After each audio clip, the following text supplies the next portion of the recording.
दोस्तों नमस्कार, आप सबका स्वागत है आपके अपने चैनल धर्म संस्कृति और कला में। आज हम बात करने वाले एक ऐसे त्यौहार की, एक ऐसे अवसर की जो दिवाली के 6 दिन बाद मनाया जाता है, जिसका उत्तर भारत में बहुत महत्व है।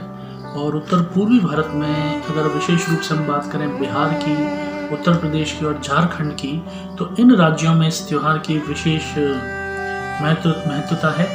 और इस त्यौहार को मनाने के लिए बहुत सारे लोग पूरे देश से वापस अपने अपने घरों में जाते हैं और दिवाली के 6 दिन बाद कार्तिक मास की षष्ठी को यह त्यौहार मनाया जाता है। जी हाँ दोस्तों, मैं बात कर रहा हूँ छठ पूजा की, जो बहुत महत्वपूर्ण त्यौहार है पूरे उत्तर और पूर्वी भारत का, जहाँ पर लोग इसे बड़ी धूमधाम से मनाते हैं। और 3 से 4 दिन का चलने वाला यह उत्सव दिवाली के बराबर ही महत्व रखता है उन लोगों के लिए, उन राज्यों के लिए जो इसको बड़े अदब से मनाते हैं। यह पर्व कार्तिक मास की षष्ठी यानी शुक्ल पक्ष की षष्ठी को मनाया जाता है और वहाँ से शुरू होकर यह 2 से 3 दिन 4 दिन का यह पर्व लगातार लोगों को खुशियाँ देता है। इस पर्व के पीछे क्या कथा रही, इस पर्व का क्या उद्देश्य है और इसे कैसे मनाया जाता है, इस वीडियो में हम विस्तृत रूप से जानेंगे और जानेंगे हमारे देश की कला और संस्कृति के बारे में।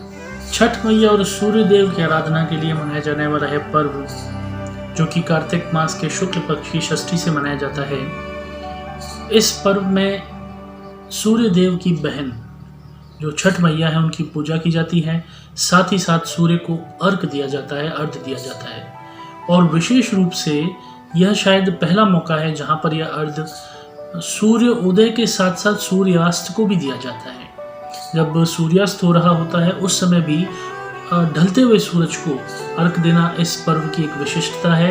यानी हम नमन करते हैं उस सूर्य को जिसने हमें पूरे दिन रोशनी दी, जिसने हमें पूरे दिन उजाला दिया, हमारी फसलों को पकने का मौका दिया और हमारे जीवन चक्र को चलाने में बहुत महत्वपूर्ण अपना रोल अदा किया। ऐसे सूर्य को हम नमन करते हैं, ऐसे सूर्य भगवान को हम नमन करते हैं और इसी उद्देश्य से इस पर्व को मनाया जाता है। मुख्य रूप से समृद्धि, खुशहाली और संतान के लिए भी इस पर्व को मनाया जाता है।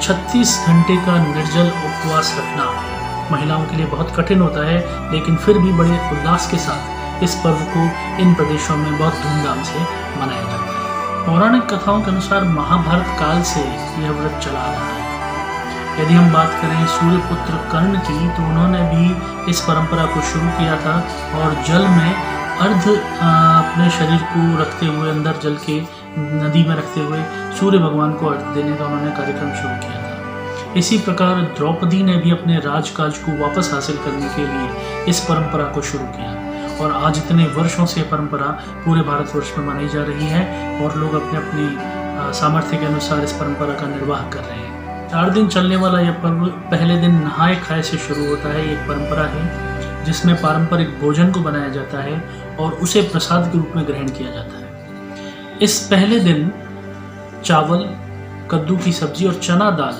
मुख्य रूप से भोजन में बनाए जाते हैं और इन्हीं का प्रसाद भोग के रूप में लिया जाता है और यह होता है पहले दिन का शुरुआत। लेकिन इस दिन महिलाएं हमेशा व्रत रखती हैं और यह व्रत उनका निर्जल व्रत होता है।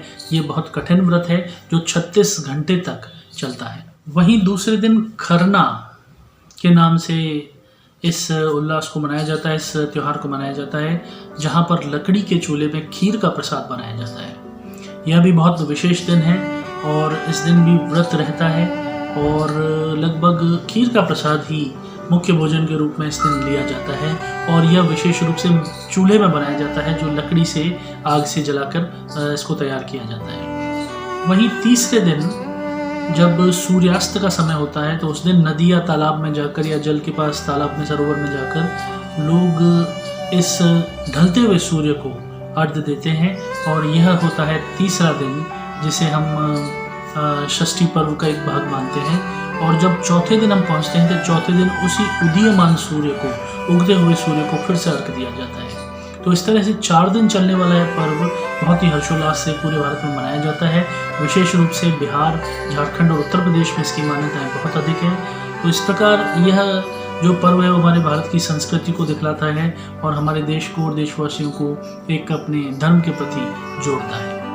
तो इस वर्ष यह पर्व मनाया जाएगा जो लगभग शुरू हो जाएगा 8 तारीख से लेकर हाँ, 9, 10 और 11 तारीख को भी ये पर्व चलेगा। अगर हम विशेष रूप से षष्ठी की बात करें, जो छठ की बात करें, तो वह 9 नवंबर से 10 नवंबर के बीच में रहेगी। 9 नवंबर को सुबह 8:25 से शुरू होने वाली षष्ठी 10 नवंबर की 5:30 शाम तक यह समय रहेगा और यह विशिष्ट समय होगा इस त्यौहार को मनाने का।